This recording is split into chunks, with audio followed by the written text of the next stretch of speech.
Today we'll be considering our latest evaluation of IMF and capacity development that was discussed at the Executive Board back in September. And as I think you all know, IMF CD activity has really increased tremendously over the past 20 years and is really highly appreciated by recipient countries. In fact, I think in many countries, CD work is the most appreciated of all of IMF services to countries. And I think it's also true that the donor countries that have supported the buildup of IMF CD also value IMF CD work highly. So, in our evaluation, we also appreciate the high value of the work, but we then go beyond that to think, well, how can the value added and impact of IMF CD be increased even further? It's a very comprehensive evaluation. It covers a wide range of issues, including the issues that have been covered in past staff CD strategy reviews, such as prioritization and allocation, integration of CD work with surveillance and lending, the monitoring and evaluation process. But we also go beyond those issues, important as they are, to consider other issues that I think are also important, such as how CD is financed, the HR systems that support careers for the people in the fund who provide CD, the relationship between the staff and the board in setting goals for capacity development.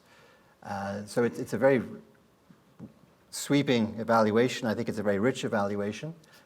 In a few moments, I'll ask Michael Kell, the head of the evaluation team, to make a short presentation of the evaluation.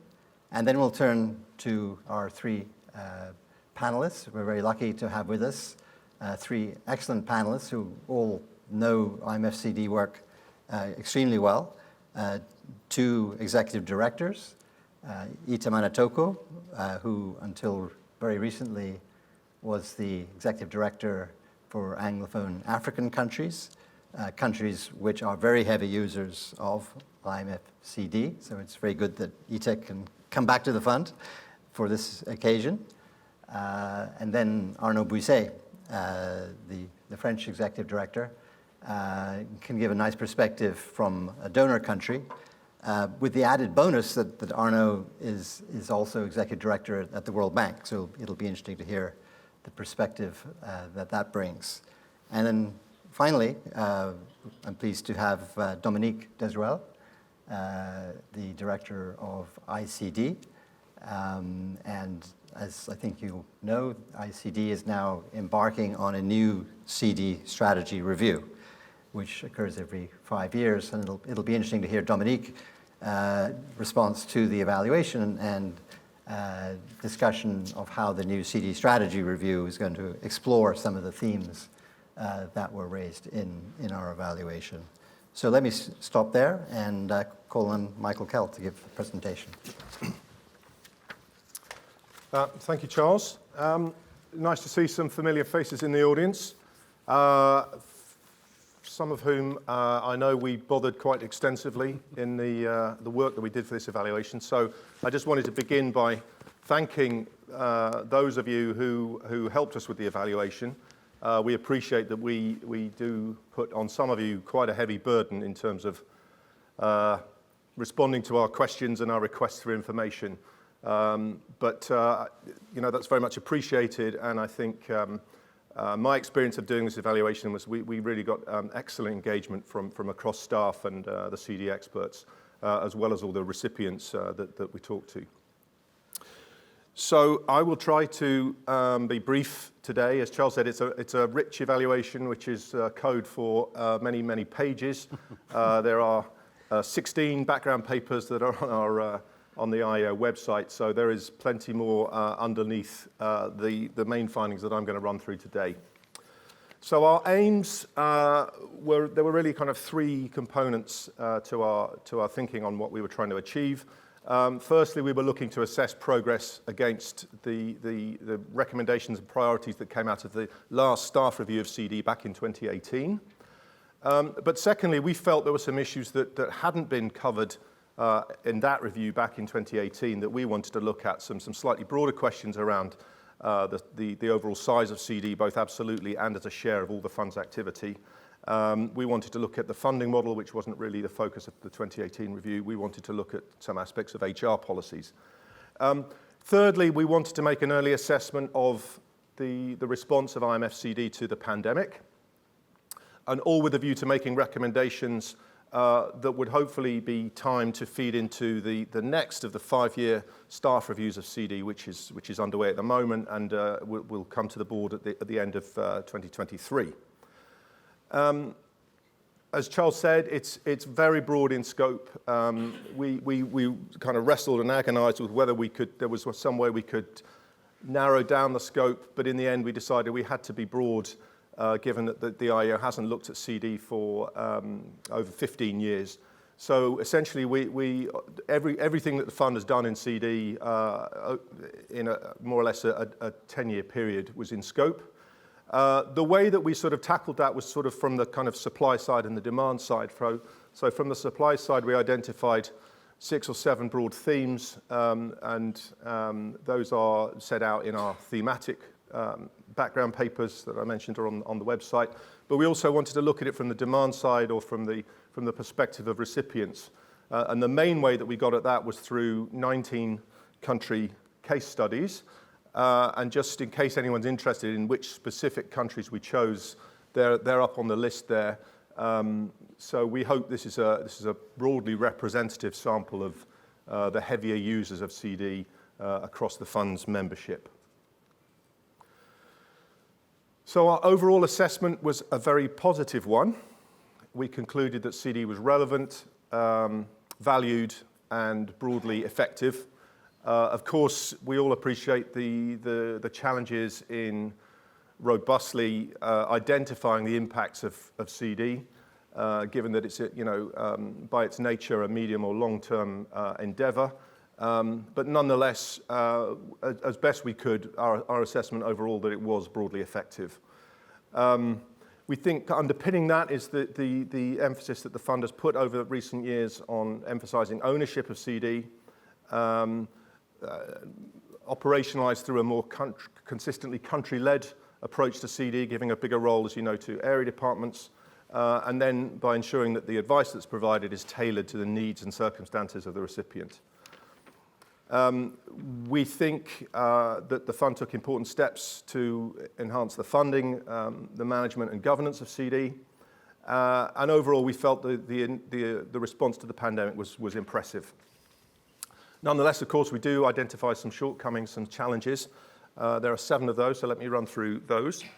The first is around the strategic framework for CD, and there's really sort of 2 different levels to this. At the level of the institution, it's, I think, noticeable that there isn't an IMF strategy that brings together what the fund is trying to achieve through surveillance, lending, and CD. And if there was that kind of overall institutional strategy, that would be the natural place where you could set out the case for what's the overall desirable scale of CD. Is it right that it's at currently speaking around somewhere between a quarter and a third of what the fund does? Should it be half of what the fund does? Where should it be in 10 years' time? Should it be 2/3 of what the fund does? That links to the question of, what is the value added of fund CD and how does that play out differently in different types of countries? What's the role of headquarters versus regional and in-country presence in CD? And another, I think, strategic issue that could be better debated and articulated are the kind of underlying principles that decide how you allocate the scarce resources that you have for CD. Should it be that CD is given to those countries that have the lowest levels of capacity at the moment, or conversely, should you be targeting CD to where you think it's likely to have the most measurable impact in the near or medium term? Or should your guiding principle be one of even-handedness? These principles aren't necessarily in conflict, but they often will be.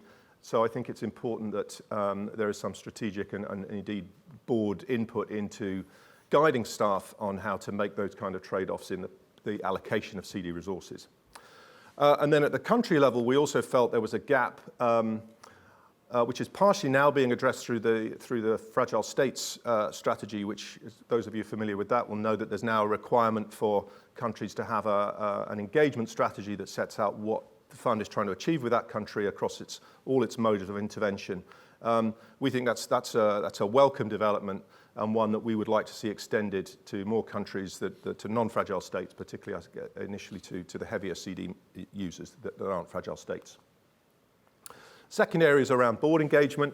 So one, I think, telling statistic is that over the evaluation period 2012 to 2020, there were over 3,200 board meetings, and just 4 of those were formally focused on CD, with 16 informal meetings. So that, I think, tells a story about the relative, I guess, scope for more board engagement on capacity development. I think it'd be fair to say that engagement with the board has improved since 2017 and since the last CD review. And indeed, that was certainly recognized by executive directors when we talked to them. But nonetheless, directors were also clear that they want more and better information on CD, and they want more opportunities to exercise their strategic oversight. Integration with surveillance and programs has been a major focus of effort, particularly since the 2018 review, and we found lots of good practice, but the picture is still mixed. We found sort of, I would say, more systemic differences in approach between different area departments, but then even within area departments, you'd see different degrees of engagement on capacity development from mission chiefs and country teams. Clearly, there's issues of resource pressures on country teams and mission chiefs, and indeed res reps. But even allowing for that, there's still different levels of engagement.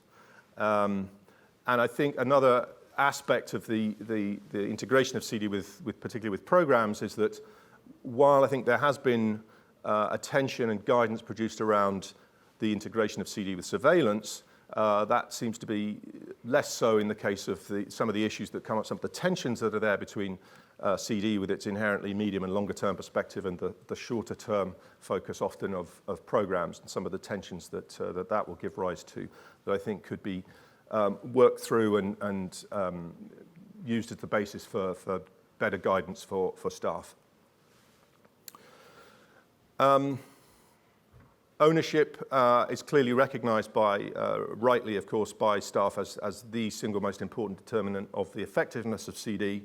But it's interesting, I think, that we found little systematic work to try and get a kind of empirical handle on ownership, or indeed the correlates or drivers of ownership. The involvement of CD recipients in the design and assessment of progress in CD projects is mixed again. It struck us as somewhat odd that there isn't a systematic process for recipients to sign off terms of reference or to commit particular resources to work with the fund on a particular CD project. Collaboration with other CD providers is a big issue. Again, we weren't very clear what the fund's sort of strategic position on this is. Clearly, it's not necessarily for the fund to take responsibility for coordination of CD in all circumstances. And ideally, I think the coordination will be done and owned by the recipient country where it has the capacity to do that. But given that, where should the fund be putting effort into bringing together other CD providers and trying to coordinate? And we felt there was a lack of clarity about that. And then I think there were clearly important lessons for the delivery of CD in a post-pandemic world, and it's important that the lessons that came out of the experience with virtual delivery are fully identified and used. Fifth area was around monitoring and evaluation. CDMap we felt was an improvement, certainly in its design on its predecessors. But I think increasingly through our field work, we picked up quite a lot of dissatisfaction at an operational level with CDMap. Some of that I think is inevitable whenever there's a move to a new platform or management information system. But our sense was that the resistance we were picking up was, perhaps a little bit more than the usual levels of resistance to adopting a new system. And we feel it's important that there is, over the next 12 months, to inform the review that's ongoing, a review of CDMap and particularly from a kind of user experience perspective. Progress on the results-based management system after a slow start.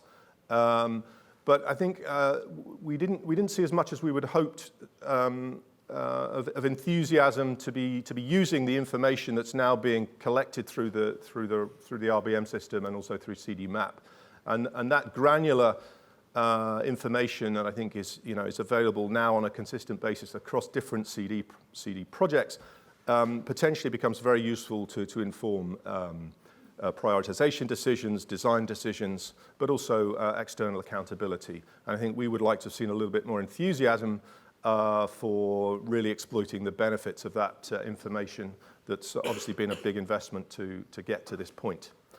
The evaluation framework's been enhanced, but we think there's room for improvement around the selection of topics, some more clarity about how the lessons coming out of evaluation are integrated. And there's a gap, I think, around the evaluation of longer-term impacts at the level of institutions within recipient countries and recipient countries more generally. Clearly, that's very challenging and potentially resource-intensive, but I think one of the lessons I personally took away from the evaluation is the value of these the country case studies. Where you can, albeit in a qualitative way, I think you can get insights into the longer-term impacts of CD. So if anyone's interested, I really would urge you to take a look at some of our country case studies, most of which were done on our behalf by consultants who are ex-fund staff. So they're written by people who understand the challenges and constraints. And I think you'll find that on the whole they're pretty positive about the longer-term impacts of CD in most contexts. Sixth, around the funding model, I think on the whole we felt that the risks of the dual internal and external funding model that's used for CD were well managed, and of course the availability of external funding is really what's made possible the large expansion of CD in the last 10 years. But there are clearly remaining risks around external funding. It's still concentrated in a few donors. We all understand the pressures that are on aid funding.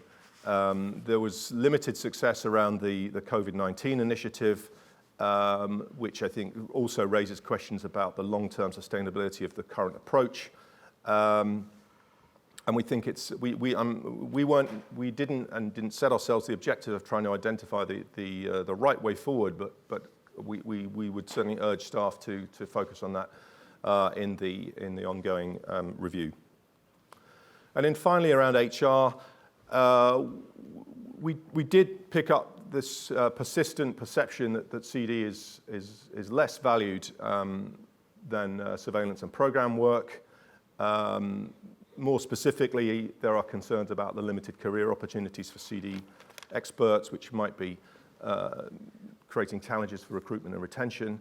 And I think there's an opportunity coming out of the pandemic where there was a lot of innovation around the types of working models that were deployed, particularly through some of the RCDCs and the long-term experts.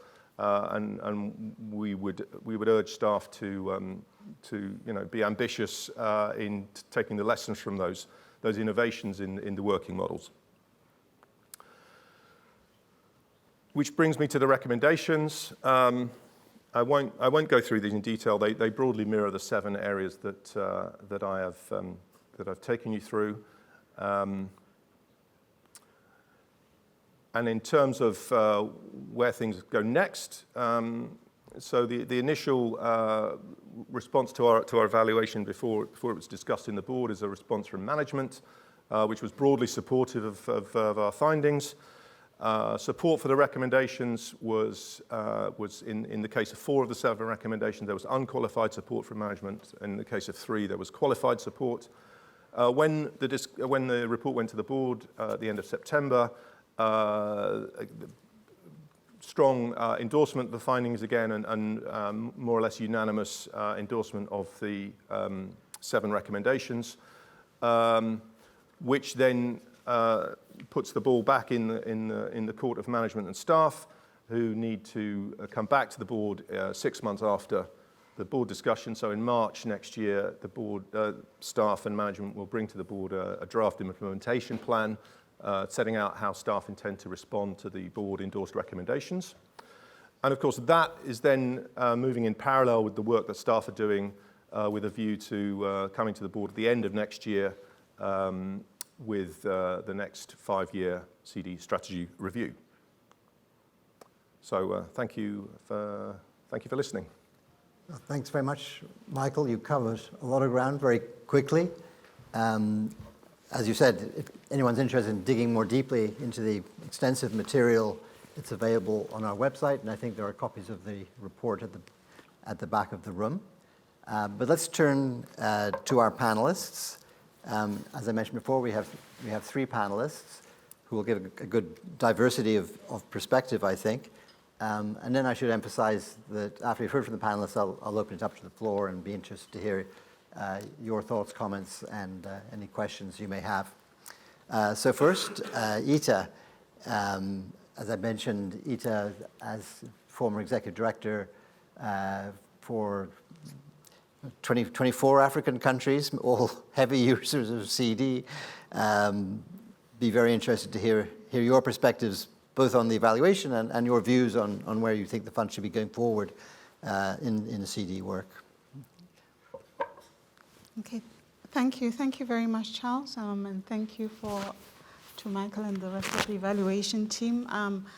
For our constituency, I'll just speak as though I'm still, this evaluation was especially important. I mean, CD is really, really critical for African countries. So it really is helping build new institutions, and IMF CD in particular is building institutions for economic governance. So it's especially valuable. I mean, of course, it's always particularly valuable for the lower income countries, but because middle income countries tend to be less engaged in programs, they also especially value CD, and IMF CD in particular. So I'm sort of in large agreement, I mean, broadly in agreement with the findings in this regard. Maybe just to comment on some of the things that were highlighted. I could say a lot. I'll try and keep it brief, and then maybe if we come back, I can elaborate on some things. But on the strategic framework, the issue of country strategy notes that was raised as a recommendation. I feel a strategic approach is really important, but I mean, I do appreciate the concern that maybe not enough resources have been allocated to give effect to country strategy notes for all countries. FCS countries, as was indicated by Michael, are almost automatically covered. So that is for fragile and conflict affected states, that's a positive thing. Maybe there might be a way for ICD to sort of, in its guidance, provide some sort of country strategy template, maybe, that is easier for country teams to use.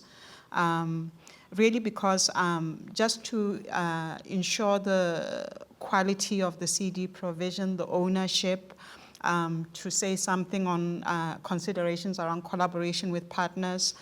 This would really, I think, also facilitate things because what we realized is that it really depends on how much time a mission chief, for example, has to work on all this elaborating on all the CD work that is done and looking into it. And so it might be useful to explore ways to really make it easier for mission teams to report on this. I mean, one of the things that we found was that in the Somalia case study, for example, just because they had a very structured, they had a fund and a very structured CD approach, which was also part of the FCS engagement, it ended up really being very, very impactful in the Somalia case. One of the things maybe to consider also is that distinguishing between different types of CD, different types of supports that are provided, and articulating the expectations regarding outcomes, all of this can be sort of part of the template. For example, when considering advisory services or technical assistance or skills development, policy development, technology adoption, all of these approaches, they imply different CD approaches. So maybe just a template which also helps country teams and think about the differences in how engagement happens and how it can be more impactful in different areas could also be helpful. Maybe I also wanted to say something on enhancing country ownership. I do agree that effective prior consultation with authorities can be very helpful, both in the design, implementation, and monitoring. It's important to have an accurate understanding of what the assets are that the authorities have ex ante. And so the sort of template that is used could take this into consideration, how have authorities provide input in a standardized way on what assets they have on the ground.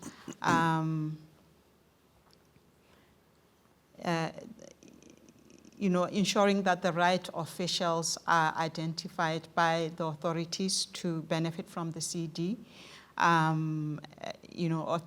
You want to capture those officials who will almost definitely implement this. And I know that this is always sort of the underlying intention, but maybe part of the joint engagement with authorities is really about this, mapping out the plan that will give effect to this in practice.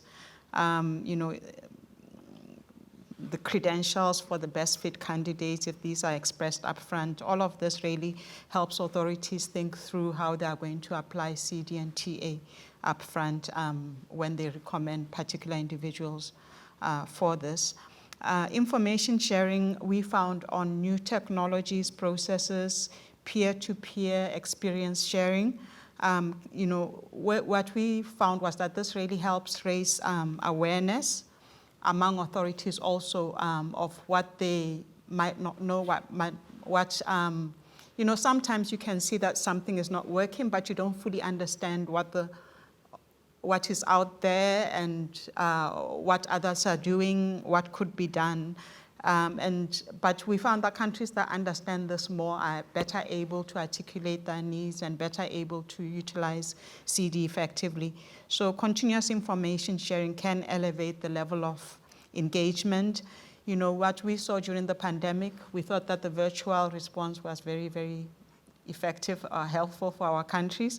But virtual platforms and engagement can prove really valuable even in sustaining information sharing beyond the TA and sustaining knowledge on what's happening in an area.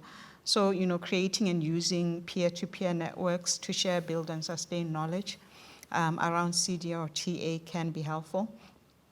On M&E, one of the things that we sort of thought about, discussed, was how to really build the M&E into authorities' own systems. So if you have trained authorities officials who have gone through training, articulating ex post in a standardized way, in that performance evaluation, domestic performance evaluations, how they use the CD and TA that they received, over 1, 2, 3 years, how this has benefited them, and providing with the maybe evaluation also allowing for corresponding feedback from supervisors, managers.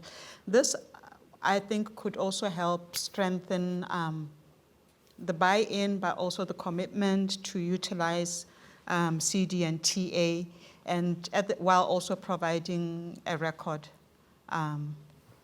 that would help demonstrate the impact of CD and TA. We've spoken a lot about how traction is important and all that. So all of these sort of things, iterative, incremental approaches, ensuring that the CD is teaching officials how to fish, as it were, providing the core principles, illustrating what customization could look like after you've implemented a new system, what innovation possibilities, all the sort of information sharing, training of trainers approaches can be very helpful. Am I monitoring my time? Maybe tell me if I'm... Maybe 1 more minute. 1 more minute. Okay, I also had quite a lot to say on merging of CD with programs, but maybe I'll wait for the Q&A session. We experimented with some of the things with the country teams in this regard, especially with regards to exchange rate reforms, just because these are really difficult issues to deal with. So I can discuss that in the Q&A session about what I thought was a very effective approach or very helpful approach for the officials. The officials appreciated it with the CD and TA.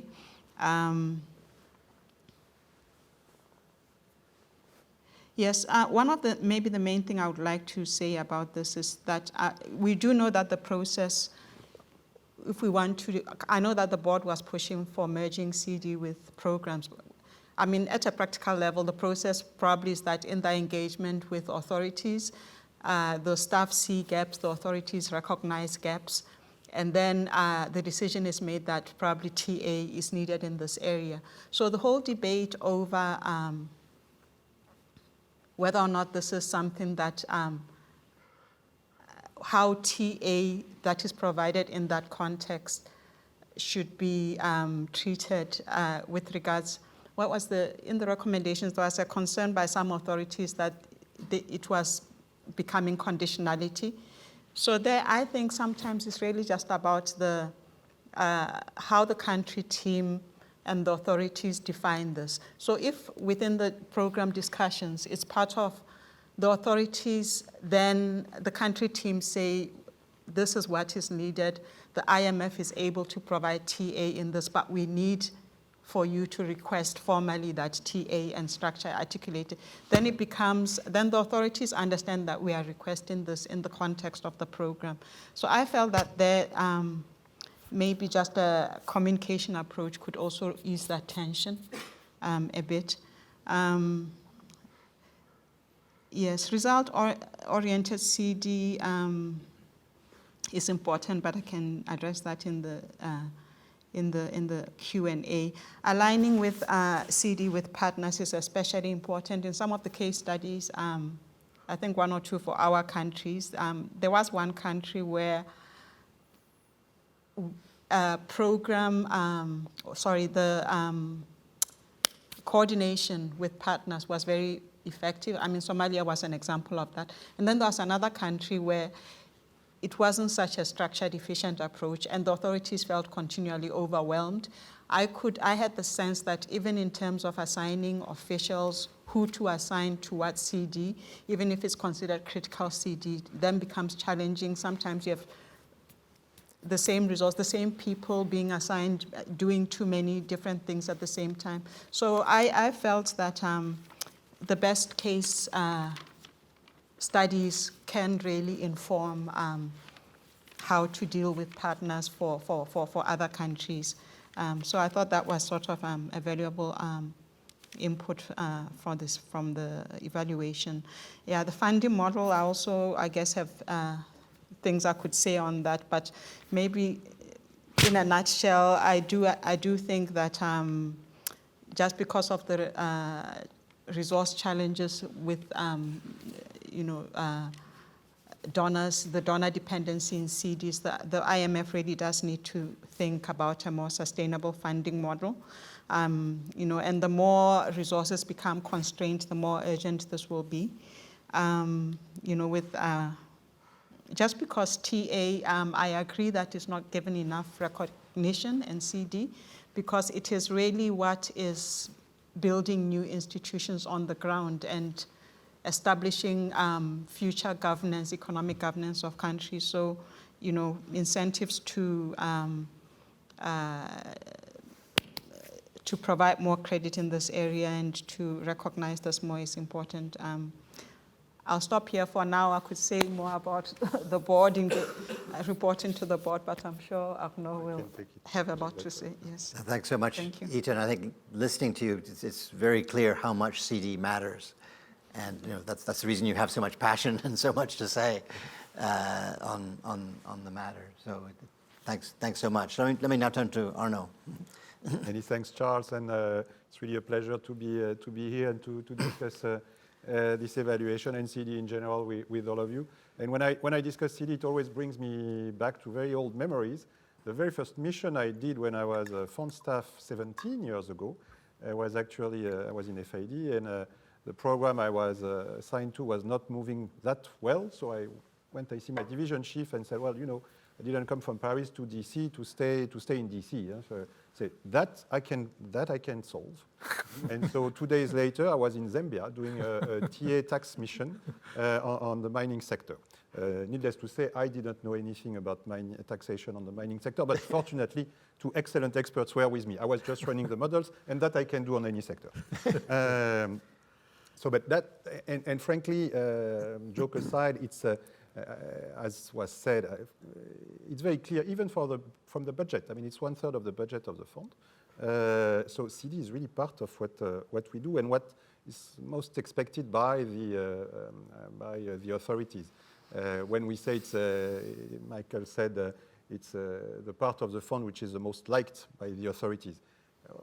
We can all understand why, but so that's why also it's very important, because it's also the connection we make with the authority as an institution in order to do, let's say, the more difficult part, surveillance, but of course even more program.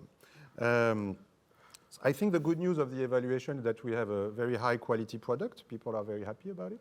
So the question is more, how do we improve within the fund, with the authorities, or in general? And it's clear. I love the figures you put on your presentation, Michael. And for example, interaction with the board.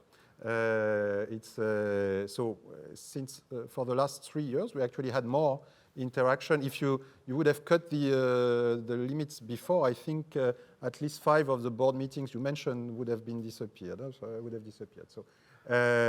So it's extremely colleagues are all interested because they are either donors or recipient. So of course it's very key.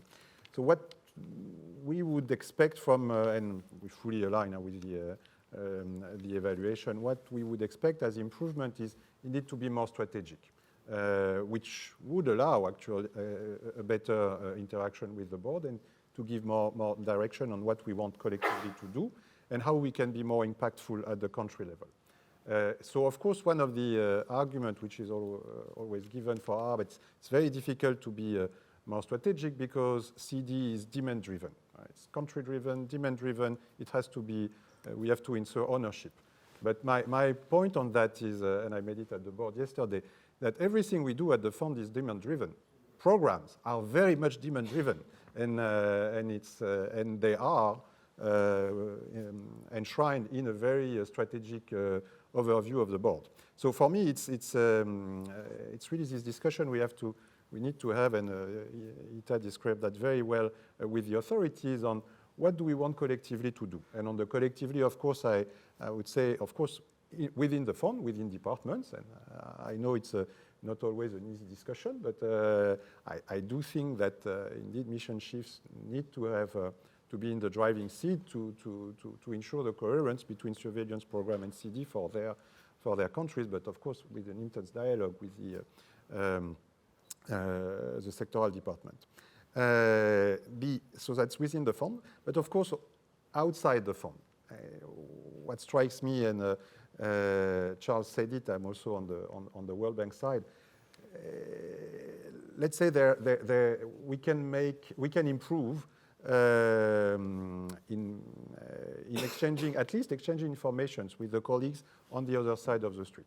In some countries it works very well, and in others it doesn't. So that's where I think a more systematic approach could be looked at and would improve the dialogue, because when the country is, let's say, big countries, or when they have a robust enough structure within the country to be able to manage their own CD plans, then it works very well. But for leaks country, frankly, I think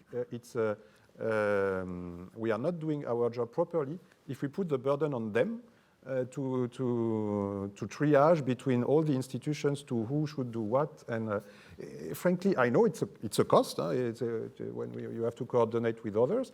But for leaks, we have to do it. It's a cost, in my view, we should really bear. So this integration with the outside, the integration, again, within the fund on surveillance and lending, but Ita was very clear on the integration with programs, and I fully subscribe to everything she said. Then how can we improve? I put a lot of faith, first in the review. I forgot to say that for once we do have an evaluation which comes before the review. I must say, from a board perspective, it's really extremely valuable. It should be all the time like this, but it's fair to say, I must say, that it's not always exactly the case, that we have this very well-organized and logical sequence between the evaluation and the review. So let's make the best of it. So what I hope we can leverage is actually more data. And so I hear the critics on CDMap, and I've heard many colleagues giving me anecdotal difficulties, but I'm sure ICD can work on that, because what really is missing, in my view, is that some granular information and some real hard data work on what are the best delivery mode, how should we, depending on which type of countries, of course it's not the same in FCS or on stable mix, how in the field presence is obviously a very good thing in some cases, but how do we follow up in virtual, how much? So basically, we need to improve the work on the cost effectiveness and of the delivery mode, and how to be more impactful. And that's where I put a lot of hope in the data collection we get through CDMap and RBM. Of course, when I'm talking about more strategic view, I'm certainly not hoping for building some kind of overarching cathedral, very specific, very detailed straitjacket for each and every country. What I'm looking for is a very high-level, impactful discussion among all stakeholders, again, within the fund, outside the fund, of course with the authorities to start with, to have a plan of what would be really tailor-made and specific for the countries. So that's why for what we have in the FCF strategy on the country strategy note, I think is a very good vehicle to incorporate efficiently the CD in the strategy. And I hear also the fact that maybe we cannot do for each and every country a country engagement note or a country strategy note. But I know that there are internal documents which exist, and maybe they can be made more impactful. And we also have to look at when a country is very intensive in CD, be it in absolute terms or in relative to its size, then I think we should make the effort to have such kind of document, because obviously it's a country which depends a lot on CD. Let me finish on two quick points. On HR, couldn't agree more. I mean, it's very bizarre to say that yes, it's 1/3 of the budget, but then it's not as attractive maybe in HR terms. We have to fix that, otherwise we do have a problem. What are we going to do? Have more difficulties to attract people from an HR point of view for 1/3 of the budget of the fund? It's very complex. Which leads me to the fungibility, to the financing mode. I do think we should look at more fungibility. To ensure not only what you said, flexibility, sustainability, but also even-handedness, and especially on the RCDCs. And I'll finish with that, because I do think the RCDCs are extremely important, and so we have to ensure that they can all do their work properly. I'll stop there. Thanks very much, Arnaud. I think that's an excellent segue to Dominique, because you emphasize the importance of a more strategic approach on CD, and Dominique is in charge of the CD strategy and the new review that's going underway. So, Dominique. Thanks a lot, Charles. And I think I'll talk a bit more about, in a sense, how the review is really incredibly useful, important for us, and going into, in a sense, the next stage, which is the CD strategy review. But let me first start by saying that I thought it was, as Arno was just saying, incredibly timely to have this review done now. We are very grateful to the IEO for having done so much work. We will use it. We will not redo it. We'll just use it, and that is great. But also, I have to say, the collaboration with the IEO was really great. And I think it, to my mind, was a fantastic example of, a review that you could do fully to your own satisfaction. You're independent, you say what you want, but still with a great interaction, not only on the input side, but when you sort of deliver the thinking through the results, having interaction with us and colleagues who sort of, and were receptive to thinking about where, we had some questions about, how some recommendations were justified, whether the recommendation could be tweaked a little bit in one way or the other to be more effective. And that, I think, I appreciated very much. I just wanted to say that to you and the whole team. I thought it was a fantastic process. Obviously, we're happy that the overall result of the review were positive. But also, I think we take very seriously that, I think, and you had, Michael, I hit very nicely on the chart, and a number of areas where we definitely can do better. We've done a lot of work, a lot of progress, but there's plenty of things to think about, and I'll come back to a few of these things. Some of these topics are just not fascinating to think through, but not that easy to know. It's not as if there's an obvious perfect solution out there, because if there was, it would already be adopted. It just takes a lot of thinking to get to improve these things. And so in that context, the review gives a lot of very great food for thoughts about what it is, where we can do better, and what also sort of direction to think about. So just to say very briefly a couple of words on what it implies for the review. We just had the meeting with the board on the concept note for the CD strategy review, which basically will take most of next year. And basically, we are sort of going to structure the review into 4 blocks. The first block, I think, is related very much to what Michael was saying about strategies. Why are we doing CD? And try to sort of put that in a bit more granular fashion that we have. We have a statement on CD policy, but we'll try to define a little bit better what it is that we're doing. The second thing is what are we doing? And in the what, it's not only the topics. For instance, at the board meeting on Monday, the MD had a very interesting reflection, which was, she was influenced by the old days of GE, when GE was a thriving enterprise, not when it was sunk by its financial side. And he said, GE always had an approach to say, we only want to be in a sector if we are basically the first or the second firm in it. And we don't want to be in a sector if we are like tiny, the 10th. And that, in a sense, interesting reflection to think, are we, they're clearly, most of the CD we do is really clearly at the core of the fund's expertise, but maybe is it possible that we are doing things, teeny bits of things here and there that maybe others would do better, and maybe we can drop them and then focus on where we have really comparative advantage. But the question of size also is very important. So that's the what.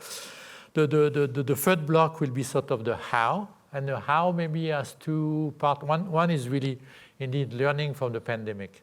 What have we learned about the evolution of the modalities? What can we do? Clearly, the authorities, we hear very loudly that the authorities want a return to face-to-face contact. That's very important, but doesn't mean abandoning a lot of the innovation that we have and a lot of sort of different modalities of engaging that we have found during the pandemic, thinking about that, but also very much also, having maybe another reflection on how we integrate operations that are done from HQ and operations that are done from the field. As you know, we have now 17 regional capacity development centers.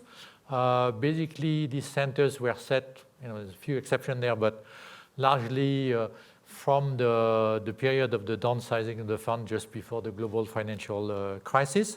And there has not been, I think, an overall look again at how that whole structure worked with HQ since then. And so I think it'd be a good thing to do. And the last big block will be to what effect. Okay, there's, there's the why we do things, what we do, how we do it, but what really matters is, and then what does it, and then that's when the whole discussion on the MAE and all of that comes in. So so we'll take that forward. Maybe just a few more additional remarks on things that have been said partly by Ita and Arno, but also in the recommendation. We all have our sort of preference among topics and among issues. And I really like a whole slew of the recommendations of the IEO. I think the only place where management had some qualification were places where they were wondering about the cost benefits of working, what would be the benefit on working on some issues that have been worked before, and what will be the cost of doing so, and we have it exactly right, and we'll think about that. But one set of recommendations that personally, for what that's worth, that I really, really like was the one on ownership. Ownership by the country of what is being delivered.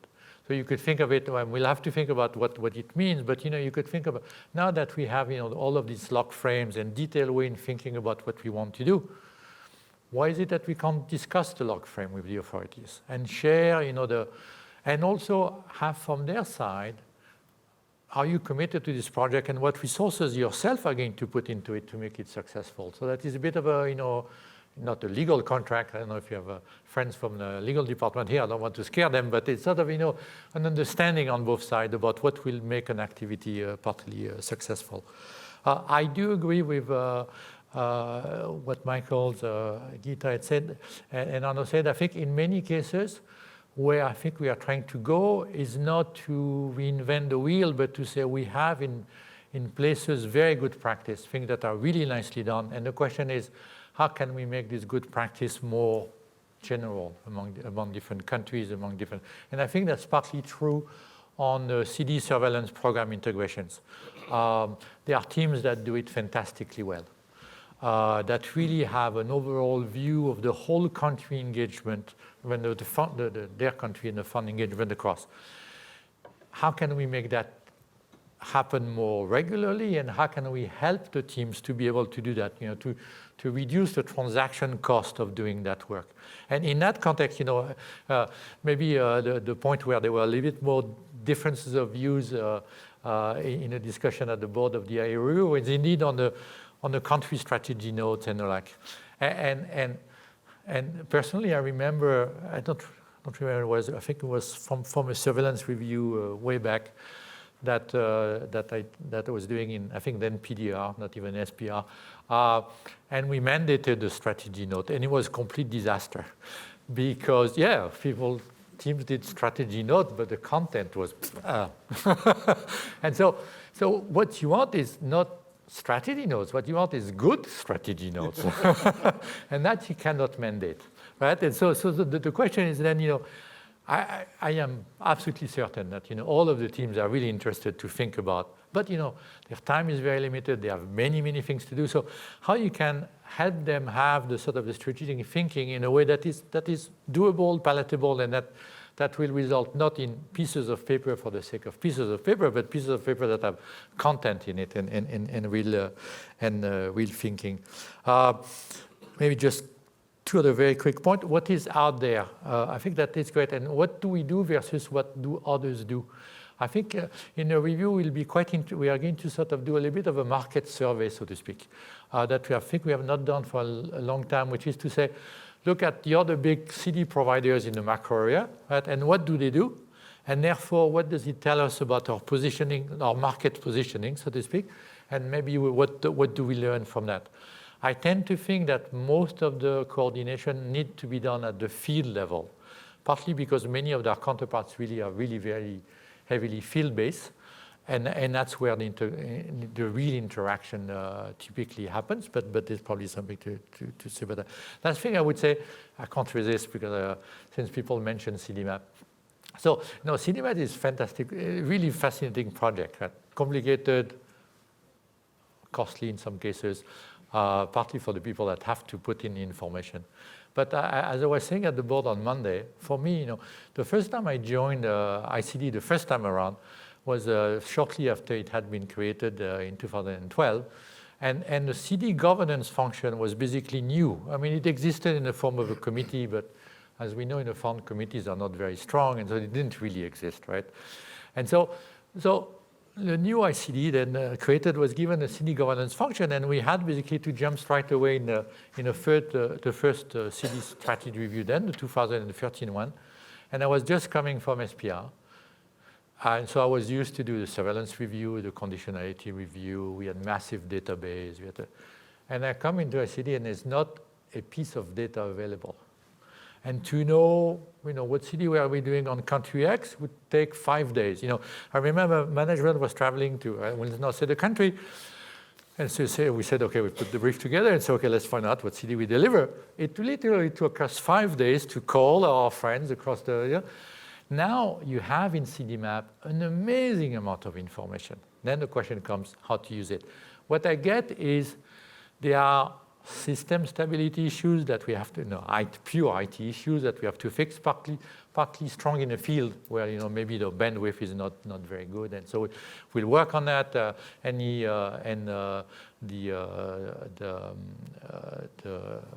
The independent audit office is going to help us to do a little bit of that work, to have an independent view, so that's going to be great. But I do think it's a massive improvement. And I have to say I've used it myself on sort of to extract information. For instance, just ahead of a meeting with management on a particular country, and there are beautiful dashboards in there that can tell you with 3 clicks exactly what we are delivering now. And if you want, you can dig into each project and what stage it is, and then how successful it is, and so just to say that I'm making a pitch to say CDMap is a great project, but it has a way to go. And I'll stop on that. Thank you. Thanks so much, Dominique. I think you really give a good sense of how so many of the points and issues raised in the evaluation are going to be useful to you, and you're going to really explore and go more deeply into the issues. I think it's, as you say, it's a very good example of how evaluation and review can work well together if there's goodwill and good timing together. And certainly, as Michael said at the beginning, we very much appreciate that ICD from the start was really very helpful to the team. So I want to emphasize that point.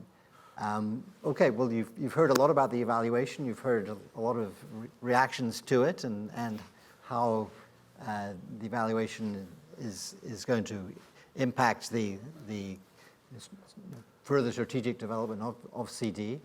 I'd like to open the discussion up to the floor. If you'd like to speak, please come up to the microphone. We already have one volunteer, which is excellent. Hi, my name is Jarek Wieczorek, Mission Chief in the African Department, and working with a lot of fragile states in the past. I have 3 observations. I think that I have just skimmed through the report, but I think it could maybe be noticed that we have a tremendously good experience with certain diagnostic tools which probably could be emphasized better. One of those tools is TADAT, another is PIMA, and so on. These are extremely useful things, and my experience with them is very good, that CD is more effective and the future engagement is more effective when the sort of engagement on an issue starts with a good diagnostic. And then some of these are better than others, and then of course depends on who does it, but also because these tools are generally standardized, it also protects a little bit, the standardization protects a little bit against the quality of who does it, right? Because it has to fulfill certain requirements, certain questions have to be asked to a certain degree. So I think that could be maybe made more of a requirement. You know, if somebody says, you know, the mission chief calls, I need some help on tax administration. Well, let's start with TADAT. Or I need some help on, you know. Second observation is this ownership issue, and then how CD has been useful to me as a mission chief on a fragile state. It's been immensely useful because the meat of the program, unless it's anchored in the CD, right, it really is, it doesn't work. The program is really blind, right? It doesn't have that sort of, and blind and incompetent. You need to have a competent input. Most of the program people are really dilettante macroeconomists, fungible macroeconomists. I mean, as ugly as it sounds, that's it. So you need experts to tell you what to do in a particular area. The problem is this is then that it's slightly detrimental to the ownership, right? Because it links, you link the CD advice to conditionality. Conditionality has to be selective, crisply formulated, contained, and then you sort of, then it boils down to what we call sometimes checking boxes. Perhaps it could be integrated in a more different way. And perhaps the reflection on the role of CD could be combined with the reflection on the design of structural conditionality, right? More review-based, more wholesome, right? Sort of, you know, for example, there's a set of recommendations how to overhaul, I don't know, public procurement system. So it's not one action, okay? Beneficiary ownership or something, yeah? But there is an entire set of recommendations that needs to go forward. And then it has to be reviewed and it has to be implemented rather than just one action. So because one action can be done and the rest doesn't fit. And the third observation I would like to make is that in fragile states, there is never a sufficient amount of CD. So we need to think and we cannot afford throwing CD, and we just need to think about how we can leverage better what we can already provide. And I was always thinking that we could perhaps link better with the local institutions, training institutes, I know, universities, schools of administration, teach teachers, right? So we can leverage what we know by perenizing that, right? So it's not that the 2 or 3 civil servants per year that attend our courses or get within the orbit of the CD and have a responsibility in the area, but that there is an entire cohort of people. It doesn't have to be students, right? It could be the actual civil servants, but the entire cohort of people that moves in with the expertise. And of course, I mean, using technology and so on is part of that as well, right? Thank you. No, thanks very much. Very interesting comments from the perspective of the country team, and I like the emphasis you again raised on how to make sure you have good integration and synergy between the program work and the CD work, which I think is really important. But it's a double-edged sword, as you say. It can be extremely helpful to strengthen the country's capacity to implement, but at the same time, there is a risk that it can undercut the ownership if the country feels that this conditionality is being imposed on it in the area of reform supported by the CD. So that's something that the evaluation also raised. Would you like to speak? Good. Please. Hi, I'm Deborah Adams. I'm a division chief in FAD, one of the CD divisions. From our side, it was very nice to see our concerns about CD reflected in the evaluation. That was reassuring. I would like to focus on the strategic issue of CD in the fund. And I think, Dominique, you referred to the MD giving qualified support to this and the cost-benefit analysis around this. In my world, for revenue administration, which is what I come from, strategic management of an organization is a costly but essential part of the business. And I think in the fund and even in FAD, we do not invest enough in the strategic management of our business to deliver. And I think that's why we see some of these challenges coming because we're not investing enough at the top level of strategic management. And I give you an example, and if I'm talking out of school, I apologize. In FAD, we're trying to do our bottom level CD strategy, which I hope will be very supportive of the fund's review of CD.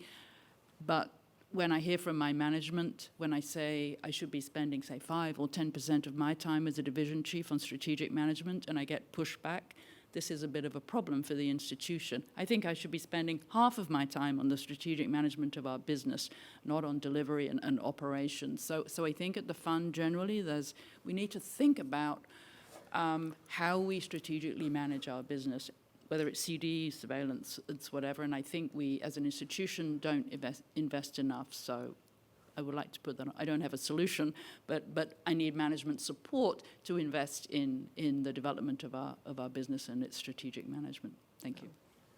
Thanks for that perspective. Yeah, please.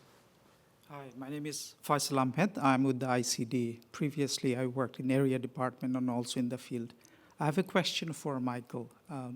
I must confess that I haven't gone through the whole evaluation, but if we think of the 7 recommendations you have, the next 5 years, how would you prioritize among these in terms of where would you get the most impact? Thank you. Okay. Michael, you want to respond to that? Yes, I was hoping I might have a moment to gather my thoughts, but it's a fair question.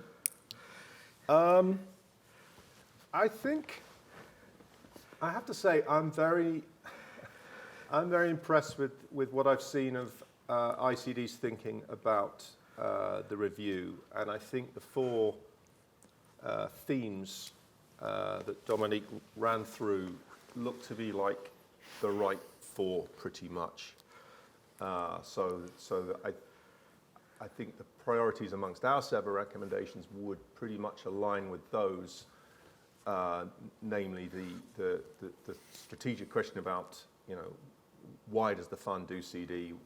Where does it have the biggest comparative advantage? And I think on that, I'm very pleased to hear from Dominique that there's an appetite to understand what other CD providers do to get a better sense of where the fund, in a sense, positions itself within that market. The prioritization question, so the what, and these, facing up to these difficult trade-offs between, do you put resources where the need is greatest, or do you put resources where you think the CD is going to have the biggest impact, and how do you, where those 2 things are in tension, how do you trade those off? The how, I think the key question really is the role of headquarters versus field presence, and I think that's an important kind of, again, strategic question where I think I would encourage the fund to be bold in its thinking, and then to the 4th area around to what effect. And again, I'm reassured by what I hear from Dominique about his enthusiasm for the data that's now, systematic and routinely being generated by CDMap and the results-based management framework. And I think there's a lot of potential in that granularity of data to inform, strategic, operational decisions and also external accountability. So, I think those will be, as I say, my sense is that it aligns pretty well with what ICD have identified as the priorities over the next 5 years. Can I add one comment there? I mean, I agree with Michael, and as I said before, I think it's very welcome that the strategy review is going to be advancing those critical issues. But I think the one area that the strategic review really won't be able to provide very much coverage, and Dominique may correct me, is in the area of HR policies and how HR policies could be adapted to, as Michael said before, to enhance the incentives to support recruitment of talent and develop expertise and to retain expertise. And it's just because the CD strategy review is not necessarily the place for considering HR issues, which cover you have to consider the implications across the institution. But hopefully in the implementation plan that will be developed within the next few months, there can be some attention also to some of these HR issues, which I do think are quite important. Anybody else like to come to the microphone? Yeah, please.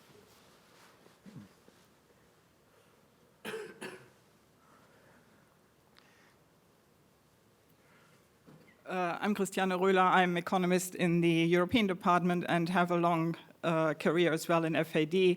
So I'm a fungible economist who has worked about 50% of the time on area department work and about 50% on CD work. And I would like to pick up what you just said about the link between the strategy that we pursue in the fund and the HR issues. In many ways, what we are discussing here in CD is strategically not so different from what we should be discussing in surveillance. And of course, the fund has recognized for a long time that surveillance and CD should be very much integrated. And the connecting link for that integration is topics. It's topics and expertise.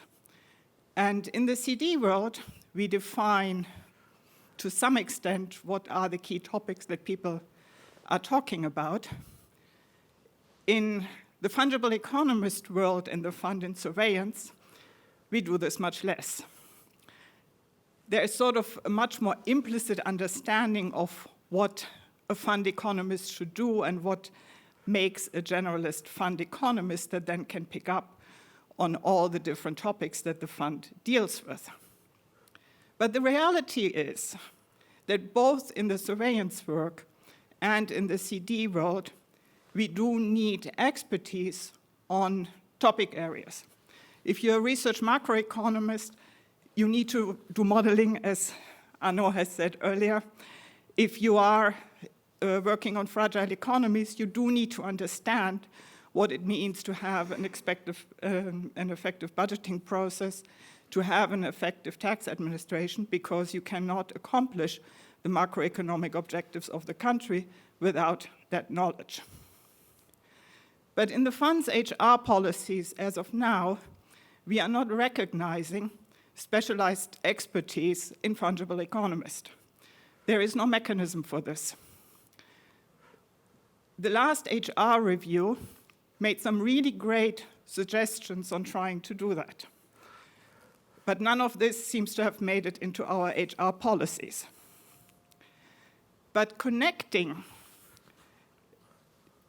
recognition of what a staff member or a contractual contributes to the work of the fund through the topic dimension would also provide an avenue for dealing with these really, really tricky HR issues which relate to the different status of fungible economists and specialized economists, and also, for that matter, how to bring in the contractuals over time into the fund. Very clearly, a specialized economist with a weak macroeconomic background will not be able to be an area department mission chief. But also, there are many specialized economists who can very much contribute to work that is outside of the original department in which they were hired. As of now, specialized economists have very little opportunity to move between different departments and to sort of build a career in the fund. And so what I would like to submit in the context of this CD review and the consideration for moving forward strategically in the fund, that the fund really should achieve additional clarity on the topic areas that the fund deals with, why it deals with these topic areas, and to recognize expertise in the key topic areas that the fund deals with, including the kind of cross-linkage of topic areas that is the hallmark of the work that we do at the fund. Thank you. Thank you very much for those comments. And Right. There is a background paper in the report which delves very deeply and I think brings out support for many of the points that you were making. So as I say, hopefully some of these issues can be addressed in the implementation plan. I'd like to give each of my speakers a chance for some final words, maybe a couple of minutes each, so we can wrap up by around 11:30. Maybe go in reverse order this time. Dominique. So let me just react to a few of the comments that were made on maybe the first point that Jarek made that I really agree with it. Sort of where areas, we can't do this in our area because you don't really have diagnostic tools in all of the area that we work on, but where they exist, in the ideal world, to go from a world where you do diagnostic work, from the diagnostic work you have an action plan, from the action plan you take actions, and eventually you redo the diagnostic 5 years later, and hopefully it comes better than the first time around, and then you keep sort of going on that spiral. In a sense, is indeed, I think, to my mind, the ideal way in which we would like to do sort of programmatic TA. And I think there are indeed areas where you can do that, where you have very well-defined diagnostic tools. One of the difficulties, some of these diagnostic tools are fantastic, but also quite costly to implement. So the total amount of diagnostic that can be done every year is probably less than the total amount of countries that could benefit from them. And then obviously one has to prioritize and choose. But I think as a model, it's a very attractive model.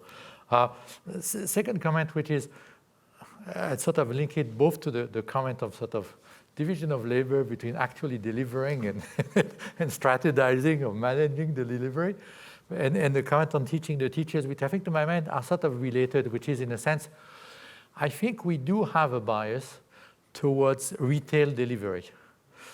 And in this world, I think the more we can think about, this is not the only way in which we can be helpful to countries. For instance, something honestly we are struggling with is disseminations. Is sort of extracting from individual deliveries useful document that can be useful for other countries to think about without getting the direct delivery, but to think about what could be helpful for them. And for one reason or another, that second part of the work seems less attractive than the direct delivery. And what do we do about that? And to me, so there's a question there. The last point I would make on HR, I sort of tend to think about it in sort of two different ways. There's clearly something we think about HR policies. As Charles said, it's not really the CD strategies, not really the place to really discuss HR policies, but hopefully with our colleagues in HRD, we can sort of think about some of these issues. For instance, the possibility from experts to move from HQ to the field and back to HQ. That might be one thing to think about. These questions of sort of a career of specialized economists or specialized staffs. How can you have more mobility across the fund? And then there's clearly, the data is very clear. If you look at it, there's much more flexibility, there's much more clarity on career paths for fungible economists than for anybody else, particularly in the fund, and that's probably something one would love to work on. It's not easy because you have that many different streams of people, something to work on. I think the second part, which honestly I understand it, but I buy it a little less, which is this sense of I work on CD and I'm not sort of recognized as much as my friends that work on other things. I would tend to think, well, you know that you're doing incredibly valued work. Be proud of what you do. Don't wait for anyone else to pat you on the back. Just pat yourself on the back. Just be aware you see it day in and day out. You see in the reaction of the authorities that you do something that's incredibly helpful. Draw strength from that yourself. Don't wait for anyone else to tell you that you are fantastic. You are fantastic, and I would leave it at that. Thank you, Chair. Thank you very much, Dominique. Arno. Maybe very quickly to react on a few points. I fully agree with the let's get the diagnostic first, and I take your point, Dominique, that it's costly, but it's really the way to get rid of this demand-driven problem. It can be demand-driven once you have the diagnostic. Then we the authorities can have a look on what are the problems and then pick and choose what they want to fix first. And then you have something which in my view makes sense from a logical point of view and allocation of resources.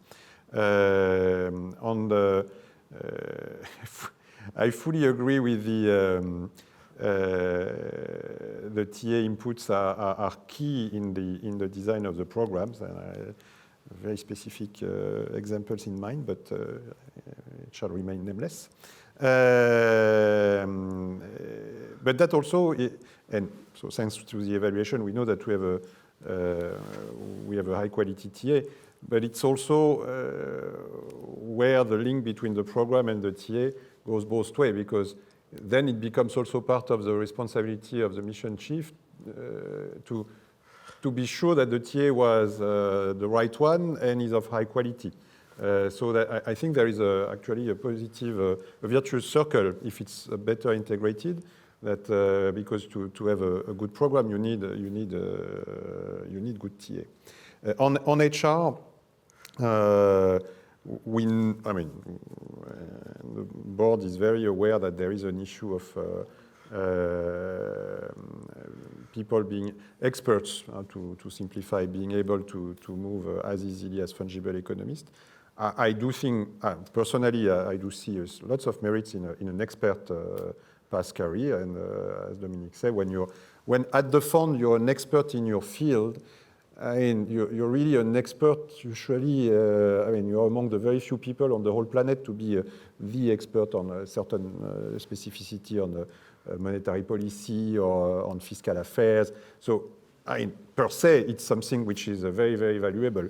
But then it has to be recognized also within the institution. That's the way I see it. To be honest, and to finish on a lighter mode, don't quote me outside of this room, I'll be happy when, I'm sure at some point, very soon, we'll get more data from ICD thanks to CDMap that we get from HRD to be able to have an idea of do we have the right HR policy. But I'll stop there. Thanks very much, Arno. Ita. Yes, thanks. I think probably maybe if I was asked, say, to make a case to HR, what I would tell them is that, the way I see it, the IMF is really building institutions for the future, governance institutions. So this is a critical long-term legacy that the IMF is leaving. And, it's a long-term investment which is making a real difference.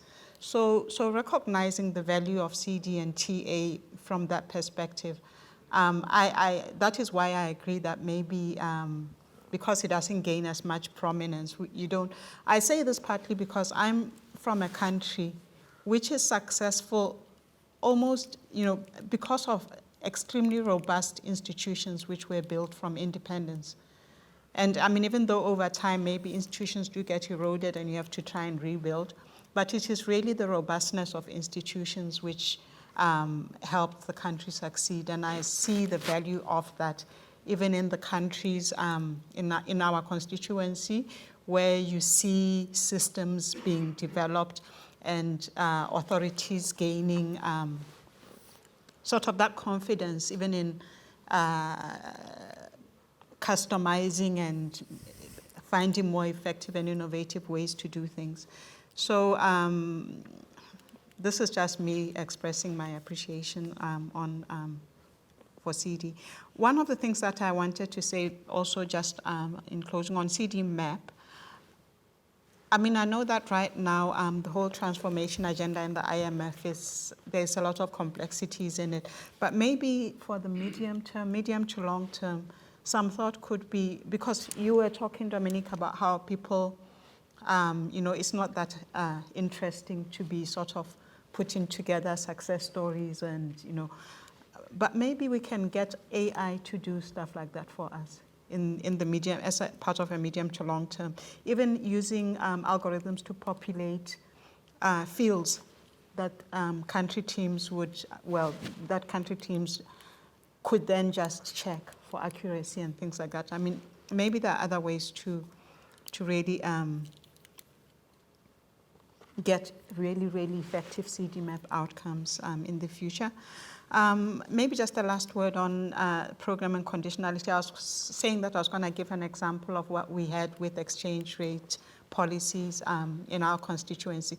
You know, with all these shocks, the pandemic, etc., you know, the war, quite a few of our countries were suffering significant balance of payment shocks, you know, climate shocks, etc., and running out of foreign exchange, etc. And so quite a few had to undertake exchange rate reforms. And, you know, we all know that there's always significant resistance to this in the context of program negotiations and a lot of debate. But one of the ways out that we found with mission teams was to just organize, you know, brainstorming sessions, which authorities perceive as a brainstorming session with a technical department, with MCM, where MCM would present like case studies. This country liberalized in this way, and these were the impacts. These are, you know, in terms of timing, what different experiences with, you know, one-off large devaluations versus devaluing over time, etc. And it was more just those interactions and debates that opened up the authorities to move forward and implement the reforms. And so we had, quite a few countries which did exchange rate reforms just through opening up that sort of discussions without feeling that they were in the middle of a program negotiation with the program team. So this was just a technical. So in that context, you didn't get the pushback where authorities are saying you're holding this conditionality over our head and awaiting TA. It sort of maybe loosened that up to some extent. So I just wanted to share that. My last word really is just appreciation and thanks for CD and TA work. I really believe it also supports the program work and even the surveillance work. So I really don't see the two as distinct, but I hope that we'll have profitable ways to merge everything and have very effective outcomes, continue to have effective outcomes in the future. Thank you. Thank you very much, Ita. Michael, you have the last word. Yeah, just one point then finally from me, and that's to encourage Dominique and his colleagues in ICD and the CD departments to, you know, be bold in the review. It seems to me you have the opportunity over the next year to really engage management and the board in the question of where does the institution want CD to be in 10 years' time. If you take a step back, it's a tremendous asset I think the fund has in its capacity development capacity. You know, we heard that almost universally from the recipients who consistently highly value IMF-CD. We heard it consistently from the donors who want to give money to the IMF to support CD specifically because they see fund CD in the areas in which the fund's core areas for sure, they see IMF-CD as the best value for money option that they have. And we heard it consistently in our interviews with CD staff and experts who, you know, have an incredibly impressive degree of commitment and professionalism about their work.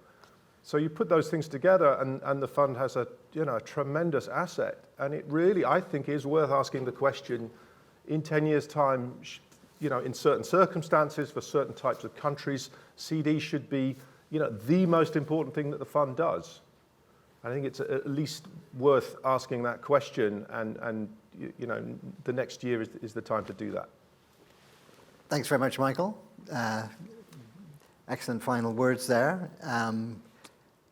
Let me wrap this up just by thanking all the panelists and to Michael for really interesting, thoughtful comments, but also to thank you in the audience for some very good perspectives from the departments, from people who were actually involved at at the coalface of actually doing the CD and using CD work to strengthen the fund's contribution to countries. So thanks you all for coming, and we look forward to the CD strategy review. The expectations are high. And Michaela. And I think Michael makes a good point. Be bold. You certainly have the board right behind you. Yes. And this is a good moment. So thanks very much.